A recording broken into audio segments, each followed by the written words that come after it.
Hello everyone, आप सभी का एक नए वीडियो में स्वागत है। तो आज हम लोग एमपीपीएससी आयोग में हैं और आयोग में इंटरव्यू चल रहा है। तो आइए जानते हैं कि कैसा रहा सर का इंटरव्यू। मेरा नाम गोविंद सिंह सोलंकी और मैं ग्वालियर से हूँ। ओके, कैसा रहा आपका इंटरव्यू? अच्छा अनुभव था।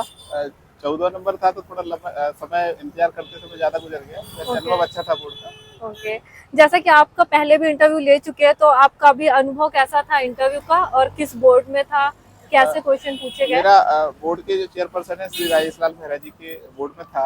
हाँ। और मेरा अनुभव ठीक रहा। क्वेश्चंस जो थे काफी मतलब जिगजैग वेट मोड में पूछे जा रहे थे कि ओके। कैसे भी पूछ रहे थे, वो हाँ। टेस्ट कर रहे थे नॉलेज को। ओके। तो मेरा प्रयास था कि जो भी क्वेश्चंस पूछे जा रहे हैं उनका आंसर किया जाए और मैं पहले से भी इसके लिए तैयार था।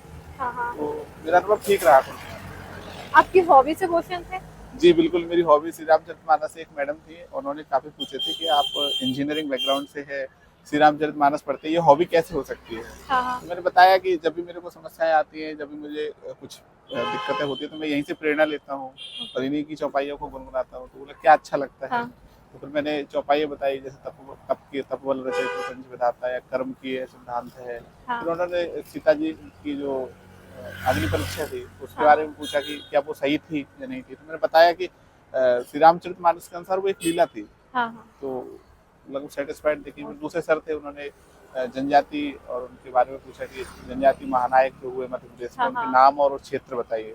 मैंने टांट्या भील और महानायक वगैरह जो थे उनको बताया। फिर नैनो यूरिया और फिर मेरा सर का जो था उन्होंने बोला था कि हाँ। 2014 से अभी तक क्या कर रहे हो। तो मैंने मेरा चयन हो चुका है।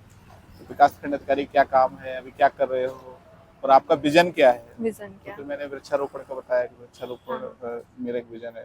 तो बोल रहे कि मतलब ये विजन कैसे हो सकता है। मैंने कहा बचपन से जब भी देखा है मेरे क्षेत्र में पेड़ों की कमी रही है। हाँ। तो उन्होंने बताया कि जलवायु के हिसाब से कौन से पौधे सही रहते हैं, कौन से पौधे कहाँ रोपे जाने चाहिए। तो उन्होंने बताया कि जैसे मेरी उष्णकटिबंधीय जलवायु है तो हम नीम, पीपल, पाकर जैसे पेड़ लगाए जाते हैं।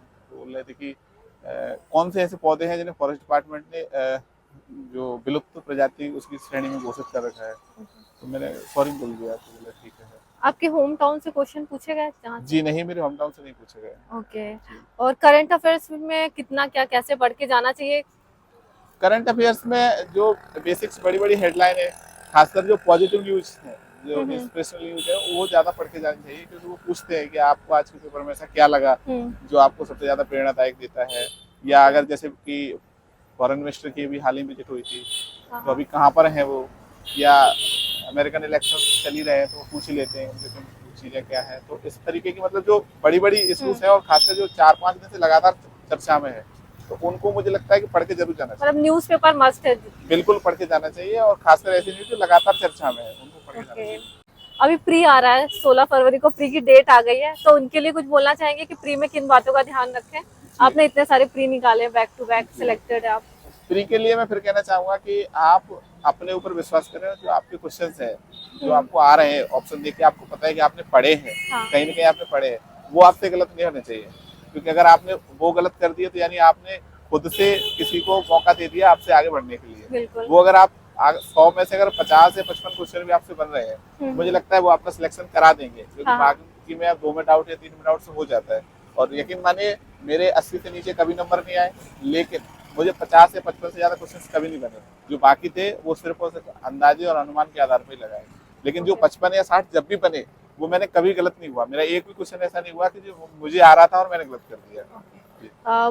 सॉरी कितने बार बोला आपने आज? अगर शायद 2 बार सॉरी बोलने की जरूरत पड़ी। ओके, 2 बार।